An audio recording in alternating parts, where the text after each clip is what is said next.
Coming up, we're finally answering your questions. I know we've been teasing this for a while, but we're going to do it. From the Bob Varley Studio in Orlando, Florida, this is the Universal Edition of the Diz Unplugged.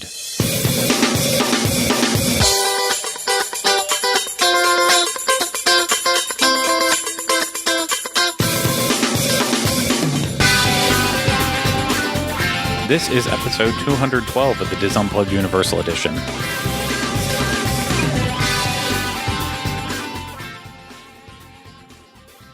The Diz Unplugged Universal Edition is brought to you by DreamsUnlimitedTravel.com, experts at helping you plan the perfect universal vacation. Visit them on the web at www.DreamsUnlimitedTravel.com. The Diz Unplugged Universal Edition is also brought to you by DizBoards.com. If you're looking for even more information to help you plan your Universal Orlando vacation, head over to DizBoards.com and join the discussion today. Hello, everyone. Welcome to this week's episode of the Diz Unplugged Universal Edition. I am your host, Craig Williams. I'm joined alongside by my co-host, Mr. Ryno Clavin. Hello. Hello. And in this episode, we are finally going to answer your questions that we asked you for weeks and weeks and weeks and weeks and weeks and weeks and just kind of never got around to it. But that's okay. We finally did now. It's all good. So... we basically are going to be pulling the questions from Facebook. We got like 20 questions on one of them and maybe 10 questions on another, 15 questions or so. So we have a good pool. We might not get to all the questions, but we will try to get to not the ones that we consider the best, but the ones that stood out to us the most. And I'm not going to waste any more time because we only have so much time to record this one. So let's get started right away. And I'm going to get started with a super easy one. This one comes from Kelly Mecca. What are your thoughts on the Fantastic World rumors? That would be the next park that's coming up. Oh, well, we did an episode last week about this. Absolutely. So if you're interested about how we feel about it, I would turn your attention that way. Yes. Thank you so much, Kelly, for that question. And Ryno delivered the perfect answer for you. So you will have that to look forward to. And I'm going to answer another quick one here. Jerry says, I'm going back and forth between whether or not I want to honor your last names. Facebook can see it, so I don't know why I can't. But Jerry asks, why do you say we have not changed the name at the end of each podcast? Because we still haven't. Yeah, that's accurate. So, but to peek behind the curtain there, we have 3 flagship shows of the Diz Unplugged Podcast Network, and those are all the ones that are Diz Unplugged blank edition. So we have the Walt Disney World edition, the Disneyland edition, and the Universal edition. So those are also the first 3 podcasts that we started. It was then from there that we started branching off with stuff like Connecting with Walt, The Trip, The Best and Worst of Walt Disney World, Diz Bop. Rest in peace. Yeah. I wish I had a the Disney Dining Show and others. I'm sure I'm missing some in there. So DCL, DVC, so many. But essentially last year, or I don't remember when it was at this point, I think last June, we went through a design change with the Diz Unplugged to bring the Disneyland brand and the Walt Disney World brand more together and make it more as one. So the Diz logo on that is now very stylized towards Disney in general, which I had to bring the question up. Well, we have a third show that's also under the Diz Unplugged that would technically need to use that font, but it has nothing to do with Disney because it's Universal, so that doesn't work. And I was told that we need to then change the name, and we still haven't come up with a good one. So until we do, we still haven't changed the name. Yeah. So it's not the most exciting answer, but it is the actual truth in the matter. So, okay, now we'll get on to this fun stuff. So, Molly asked now, what's your favorite Wizarding World treat? I'm really into that, the fizzy otter drink, the orange. Oh my gosh, I'll look up the name of it. Fizzy otter drink. If you're asking me about food, I mean, just treat. A treat could be anything. In general? Yeah. Okay, that's what I'm into right now. Although I will say my all-time favorite, I know it's surprising, is actually pumpkin fizz, which you, I believe, can maybe only get in Hogsmeade at the Three Broomsticks. You have to go inside and order it in there. Yeah, I think you the can get pumpkin it at the juice bar, has too. to be on tap. Yeah, because it's pumpkin juice, but it's like carbonated. Yeah. So I like it better than the other stuff. I don't know. That's fun. So I think my favorite treat is, I bounce around a lot. I don't eat a lot of the sweets out of like the snack shops that often. I mean, like the stuff behind the counter. So every now and then I'll get in the mood for a cauldron cake. But after they changed it kind of really ruined that. But some of the tarts and stuff in there, in the fudge, like I look at it, I'm like, I don't know. But one thing, if I go for a packaged treat in particular, I am always gravitating towards fizzing Whiz-Bees.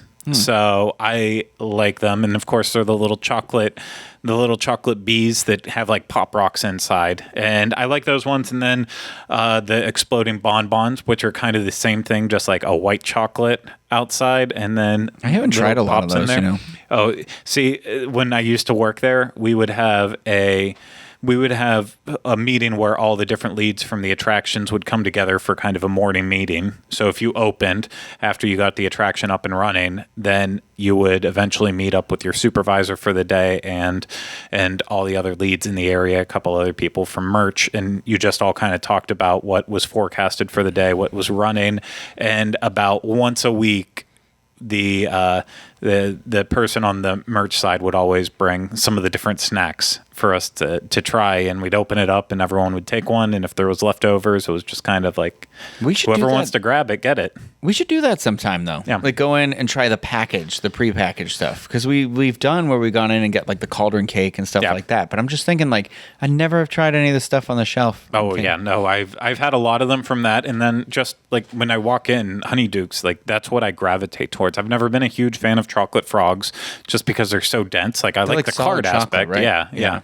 But I don't like them that much, and Birdie Bots, like they're good the first time because of the novelty of it, but then you get too many disgusting ones in a row and it's just blah. The spaghetti is the worst. And a lot, like I don't want to get this in a negative way. I hate people who walk in Honeydukes and they like go straight to the candy that's up on the wall. Like you could do that everywhere. Remember when you used to be able to do that at a movie theater when you were a kid? They didn't have that in my movie theater, but it's like go to the grocery store. They still have those. Oh yeah, they still exist. There's still, I'm sure, little like markets in smaller towns that have the store where you go and get your penny candy. That's where we did it. We had in where I grew up, we had a little store that was, I think, officially called Kemper's, but we called it the little store, and we would go there and we would get our big bag of penny candy and nickel candy, and that's where we would get our do treats. It at Max Movies. Yeah. Go get the VHSs and go to the thing. Man, I'm getting old.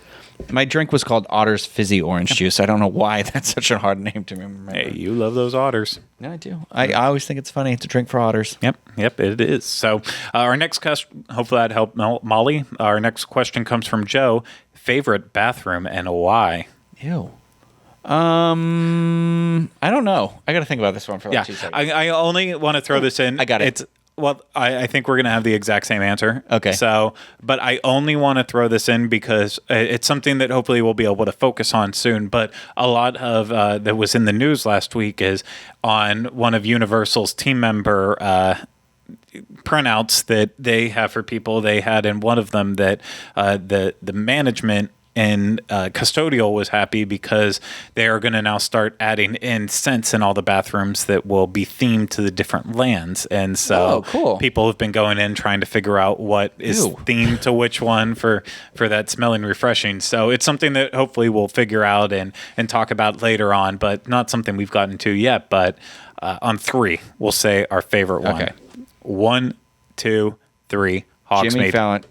Oh, I do like Hogsmeade because the whispering voice, obviously, but I like the Jimmy Fallon Race Through New York restrooms because they're big and they're so there's 2 sides to them, and they like that sink. So for me, I've got a lot of anxiety when it comes to using public restrooms, and I feel like that's the one whenever there's a crowded event, that's the one I can go to and not be super awkward and like I don't know, man. Worried about something. Moaning Myrtle.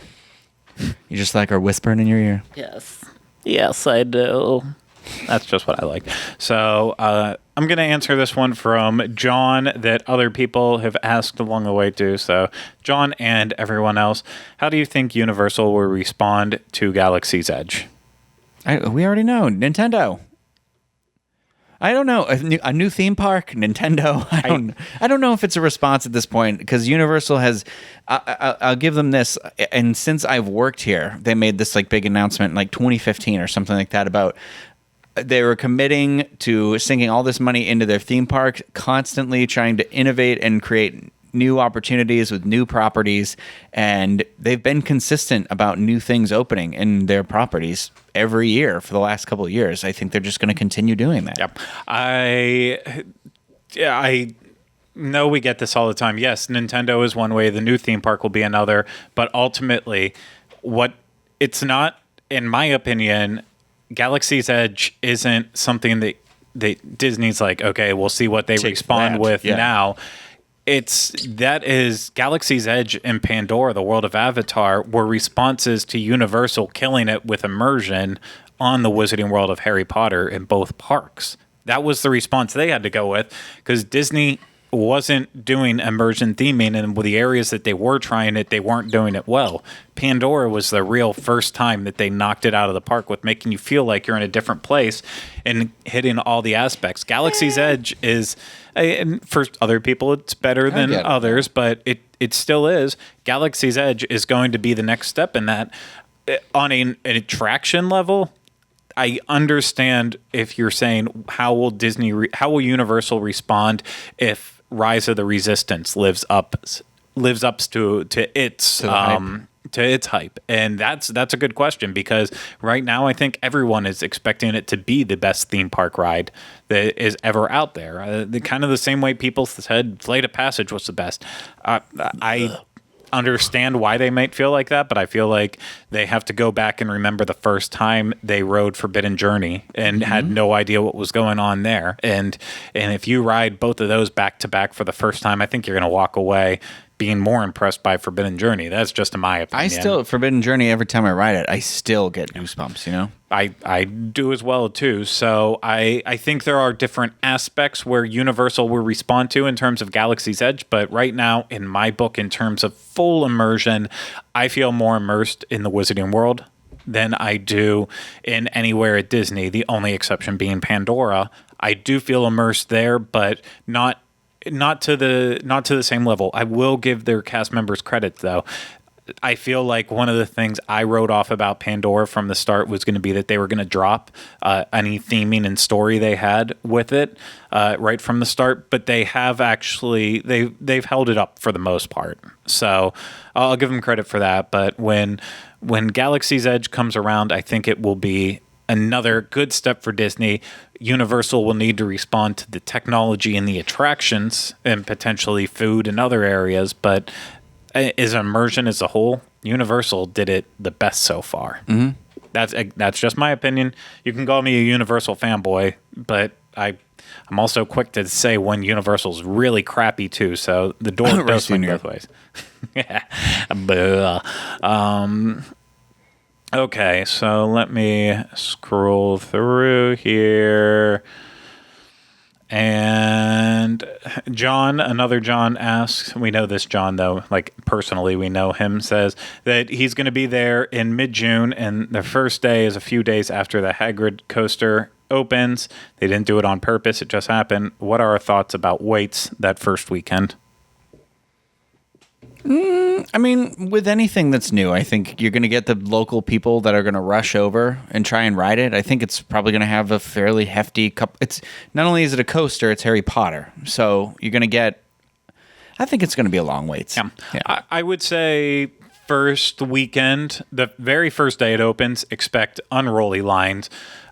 First weekend, though, at a constant, I would say plan on about a 2-hour constant wait, maybe sometimes jumping to 3, could potentially jump up to 4, but I feel like more likely it's going to fall within the 60 to 2-hour time range. Another big part of it is how many vehicles they actually have online. This, from everything that I'm being told with it, it has the potential to have a lot of vehicles on the track all at one time, but that doesn't mean they're going to open with all of them. They might not open with more than maybe 4 or 5 and maybe they have the potential to have 8 on the track at any given time. I don't think the number is that high, and I'm just spitballing with that, but that is a big part of it too. And during summer peak season at Forbidden Journey, it has the potential of having 49 vehicles on track, but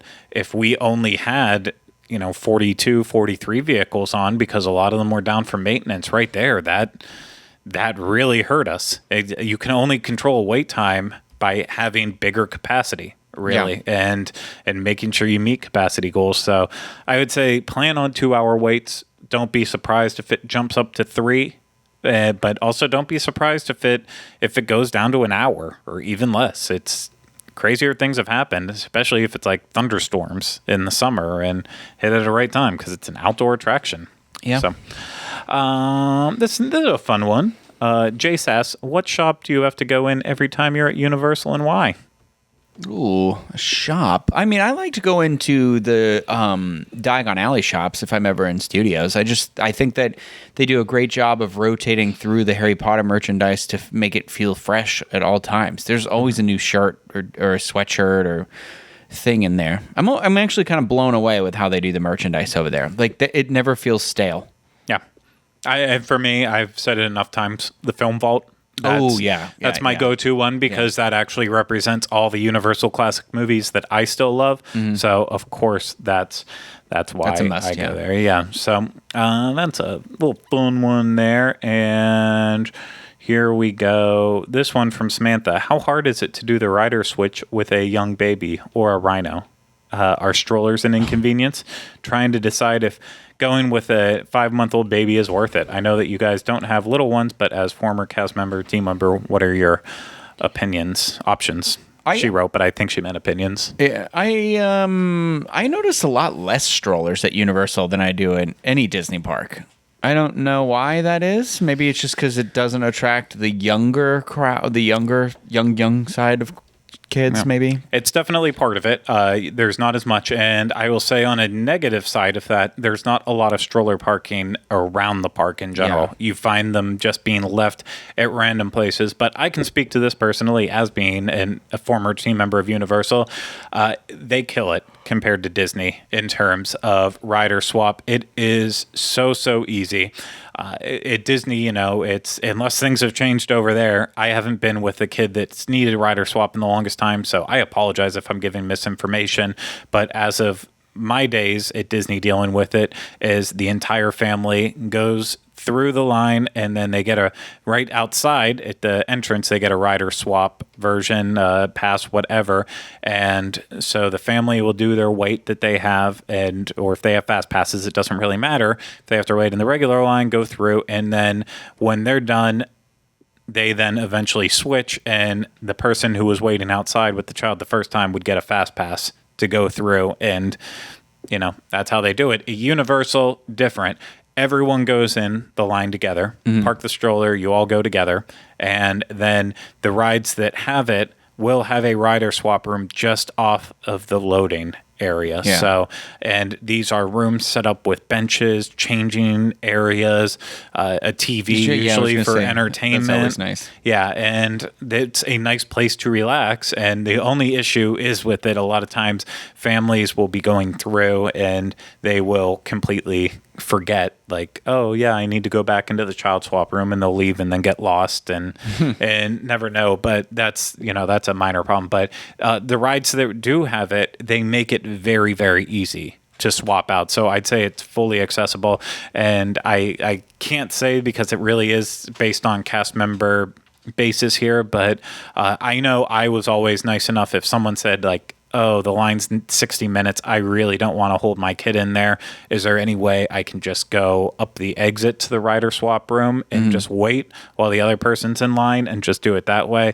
And I was always nice enough to say yes, but I can't promise that anyone else there is nice, or maybe they've changed policies and they're not allowed to say yes to that kind of stuff anymore. Honestly, at most Universal attractions, you walk up the exit of a ride, no one questions you at any step of the way anyway. So,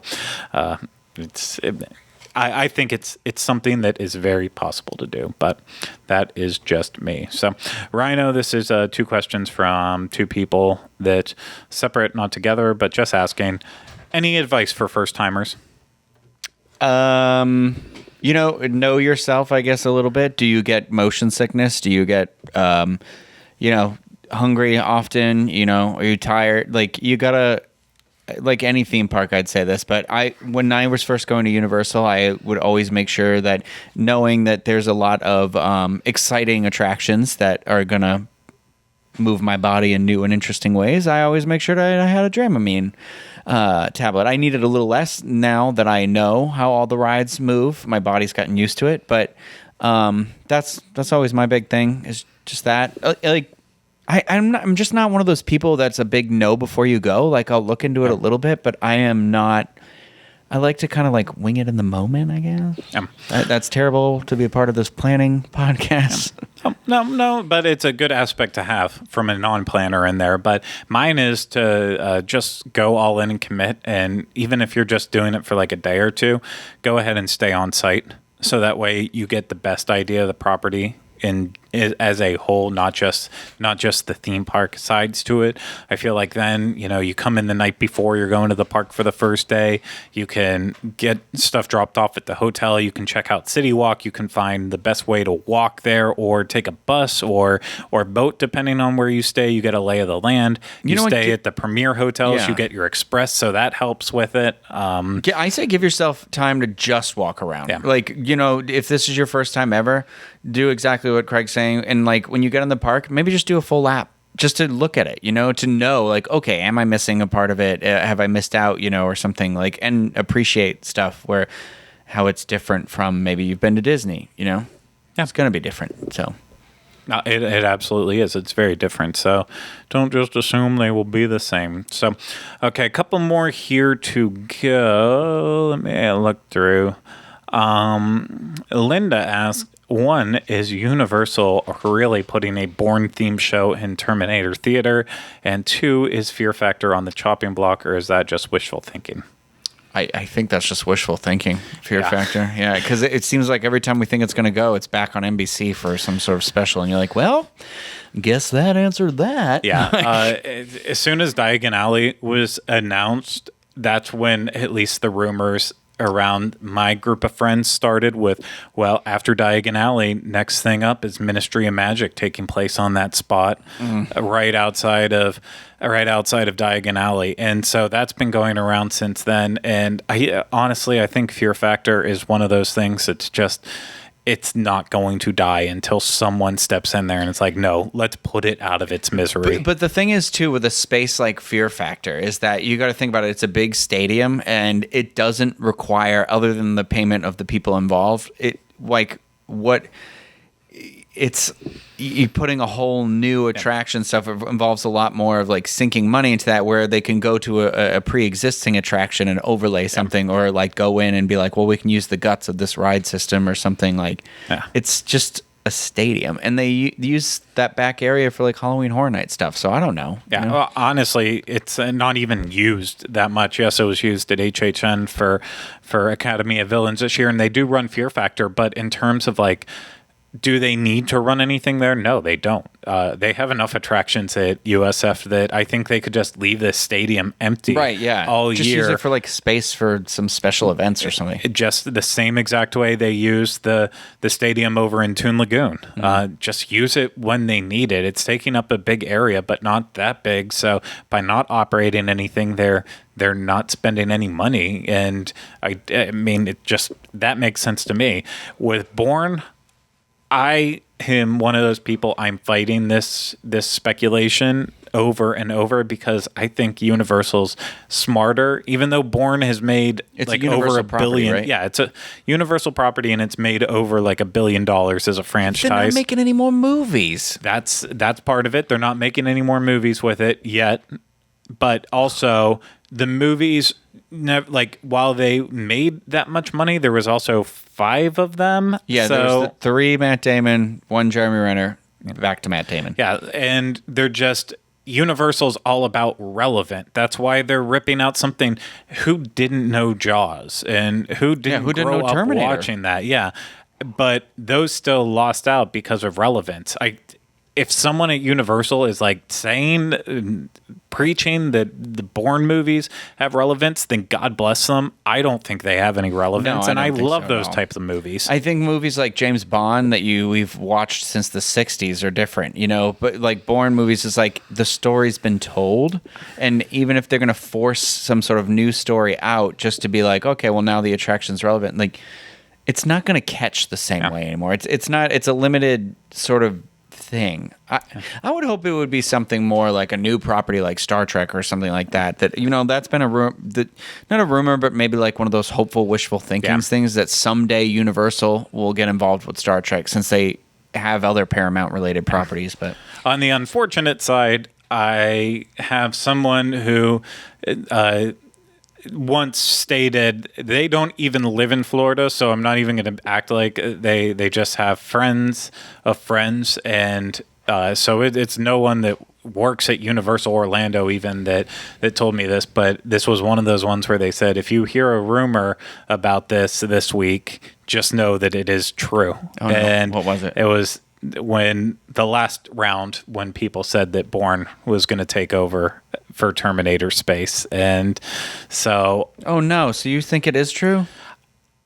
I don't think anything is true until it's there and really, really in motion. So all I'm saying is the person who I do trust said that if you hear this rumor, you can take it as truth. And then that rumor gained a lot of steam that week. And so in my mind, I'm supposed to take that as true. But again, I go back to, I feel like someone at Universal is smart enough to be like, They should have is just this really left it relevant? Terminator then, because there's a new Terminator movie coming out this year again. So I know, man. I know. So that is that one. Let me go through, and we always get this one, so we'll throw it again. I don't remember if we already answered a Karen question here. Maybe we did, but Universal Unlimited budget. What IP do you acquire to fill the third park? Star Trek.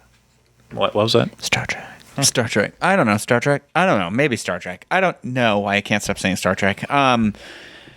I'd like to see some Power Ranger related something or other. I'm just saying it because it is a kids franchise, and sometimes I feel like they grab a lot of franchises that gravitate toward older people. But it has a 26-year history now, or 25.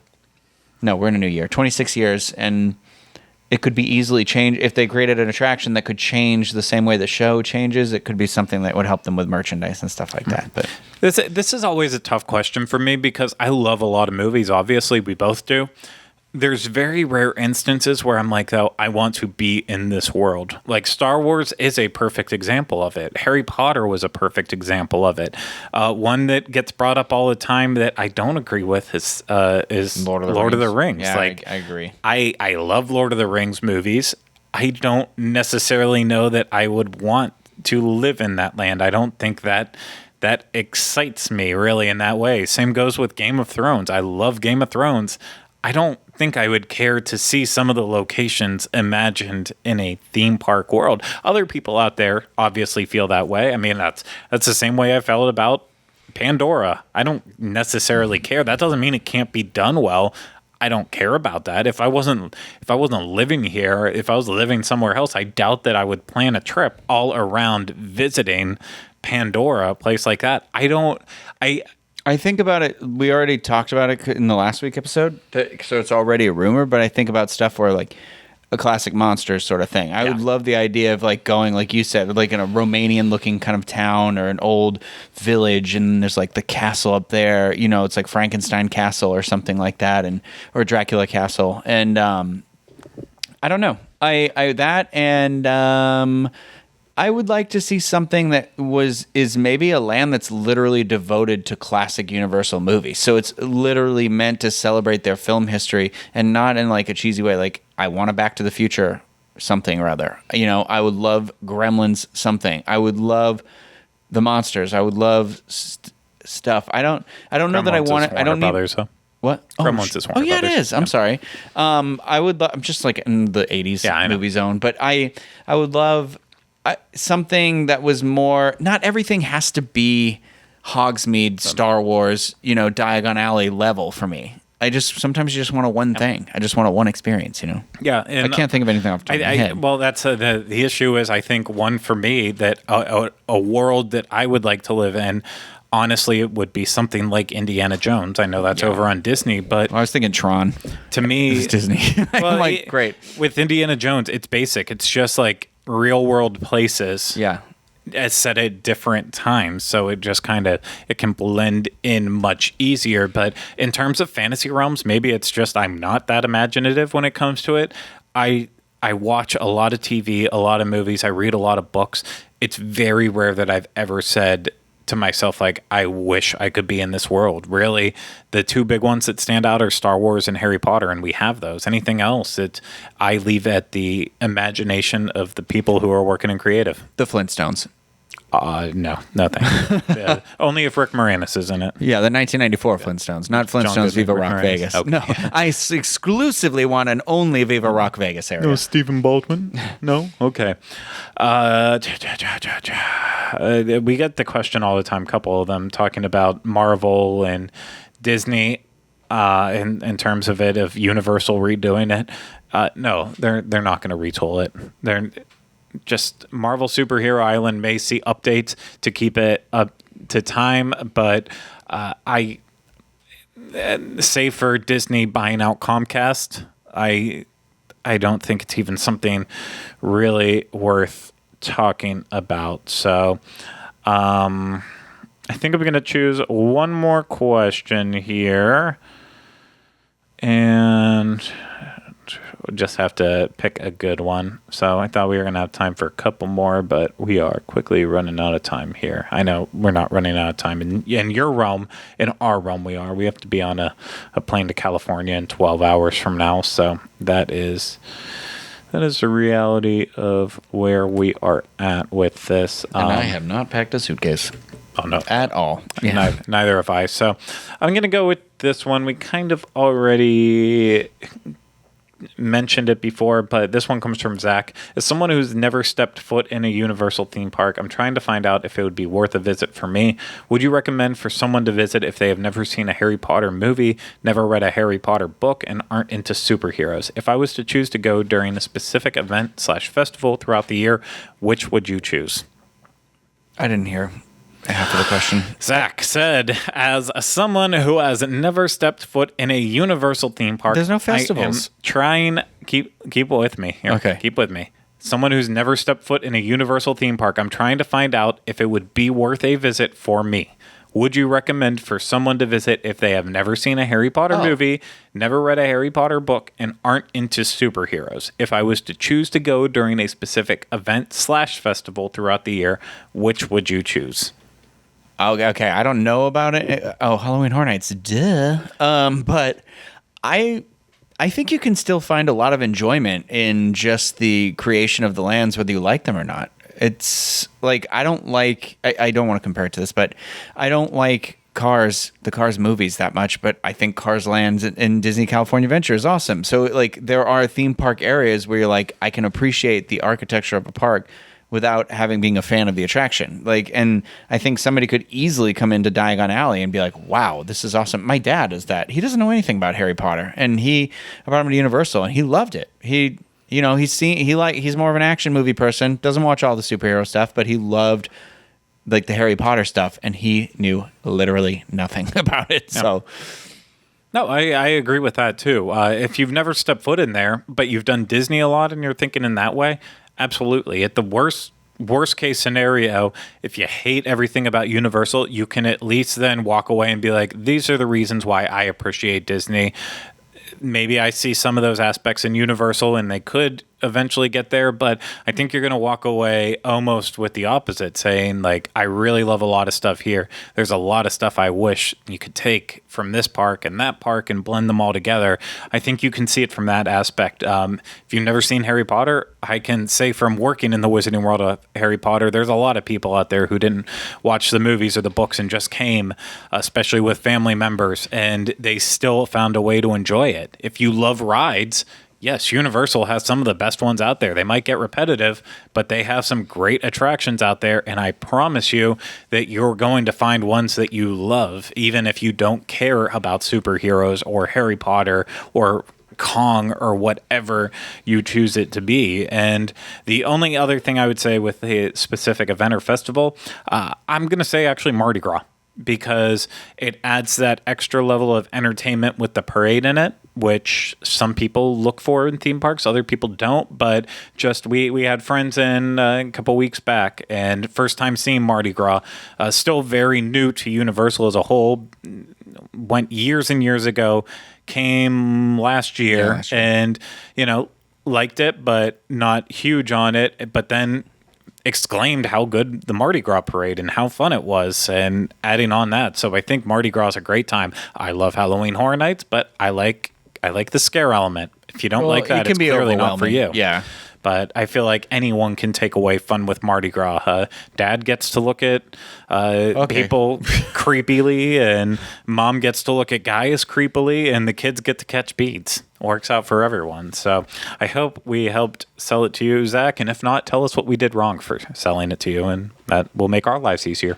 Can change the pitch the next time around. So that's going to do it for this episode, though, of the Diz Unplugged Universal Edition. Ryno, thank you so much for having this conversation with me. You're welcome. And we have plenty of questions. We'll get to it again. So thank you to everyone out there who listened and watched and asked us a question. Hopefully we get yours next time, or even sooner than later. Who knows? I'm not ready to say anything with that. But of course, if you liked this and you want more information, head over to dizunplug.com, home of the show notes page. Did I say? I was worried I either said that or homo. I was like, either way, it's not okay. But. You could have not said it. Now you have. Oh, no. I was worried that I did say it. So by trying to just brush past it. Would have been even better if you like, Ryno takes care of these. Yeah, I didn't want it to be like the awkward elephant in the room. Like, he just said that and now he's not acknowledging it. But if you need more information, dizunplug.com, home of our show notes page for this show and all the others on the Diz Unplugged podcast network. You can find links to Facebook, Twitter, Instagram, and more. So, of course, we always recommend going over to dizboards.com, the universal forums there. Tons of extra information to help you plan your vacation in between watching our ridiculous episodes that we have here. And if you're watching this on YouTube, go ahead, subscribe to us, hit that bell so you get notified anytime we have a new video. Leave us comments below and hit that thumbs up or thumbs down. Then if you're listening to this on iTunes, go ahead, subscribe, rate, and review us. Please, please, please do that. So that's going to do it for this episode. We will see you again next week with another episode of the Diz Unplugged Universal Edition. But until then, remember, you should still have this fresh in your memory. We still haven't changed the name.